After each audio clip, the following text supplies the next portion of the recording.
All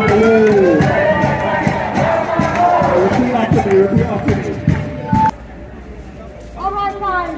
We're standing outside the Old Bailey Criminal Court, and our heroes are being detained inside. Why? Because our government are just puppets of the Zionist entity. They do not represent British interests. They do not represent humanity, and they certainly aren't representing the people's wishes. According to a YouGov poll in April, an overwhelming majority of people, 68% of the British public, voted that they want our UK government to stop arming Israel and impose a two-way arms embargo. We are now in December. We have been protesting week after week. For some of you here, couple of every days. We are exhausted, but we will never stop fighting for justice and humanity. We call on the UK government to stop representing the British people, stop abusing the Terrorist Act and using it to lock up humanitarians. Inside this court today is a brother who is being held unjustly. His house raided for almost 2 weeks. His family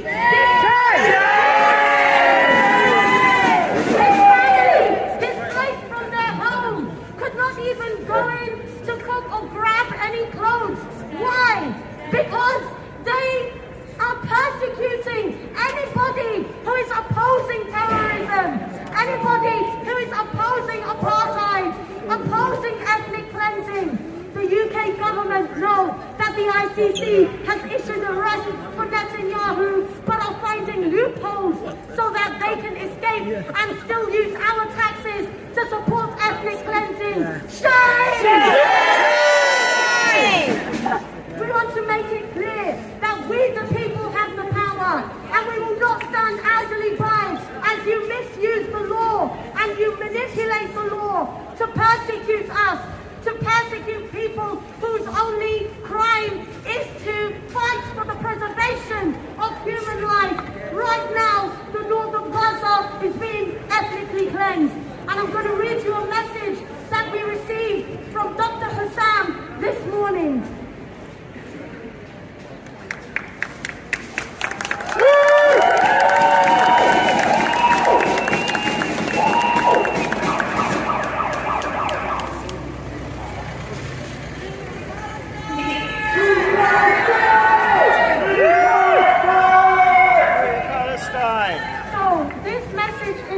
From Dr. Hussam, who is the director of the Kamal Adwan Hospital in northern Gaza. He said, the situation inside the hospital and in its vicinity is catastrophic. There are a large number of martyrs and wounded individuals, and no surgeons are left. 4 medical staff members who are general practitioners have been martyred.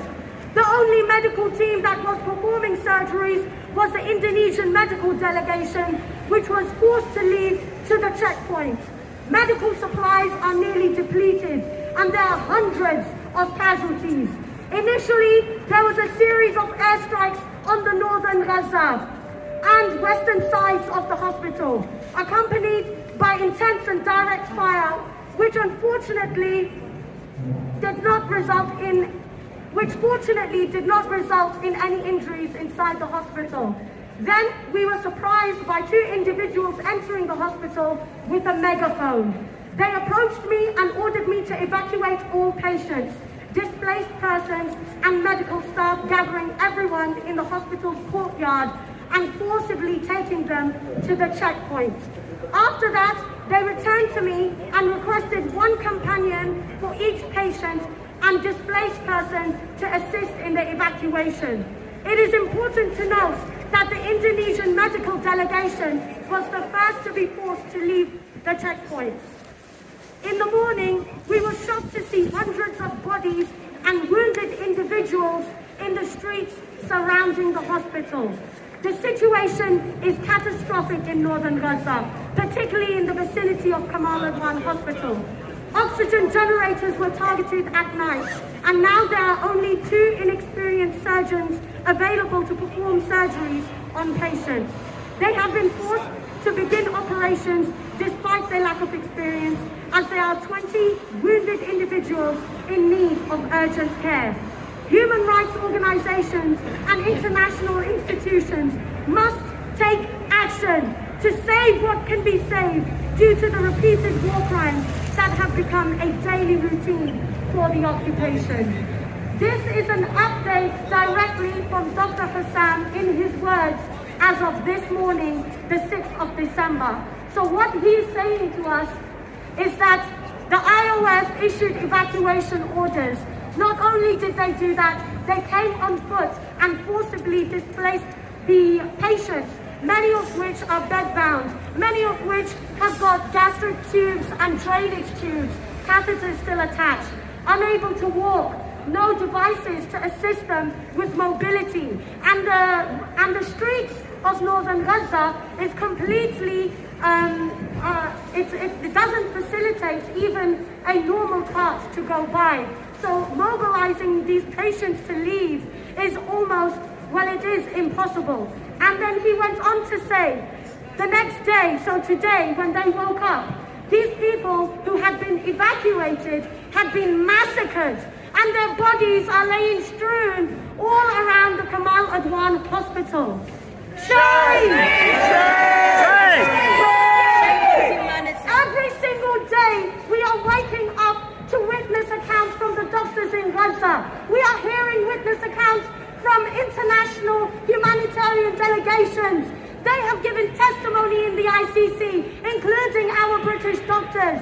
Yesterday, Amira Nimrawi and Ofra from British Arab Medical Nursing Association and various other clinicians met with MPs to negotiate the evacuation of children from Gaza to be treated in the UK.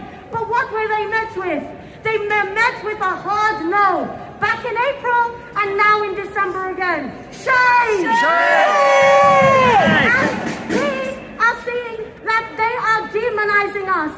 The demonization and dehumanization of Palestinians is not limited to Palestine. This is extended here in the UK, Europe and globally, because Israel has been allowed to carry out their war crimes and crimes against humanity with impunity. This ideology and this strategy is now being employed by our government on behest of the Zionist entity to terrorize us who oppose them. Shame!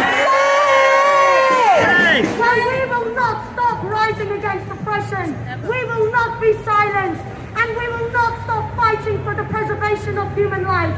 Never again means never again for everyone, not just Europeans.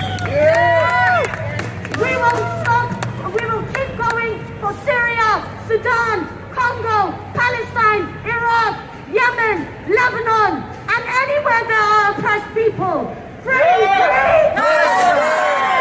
Free! Free!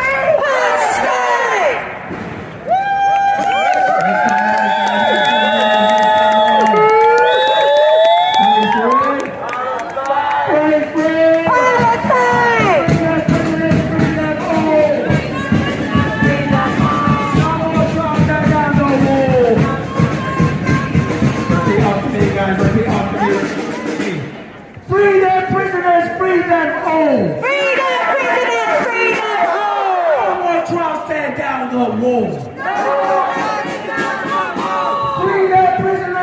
them all.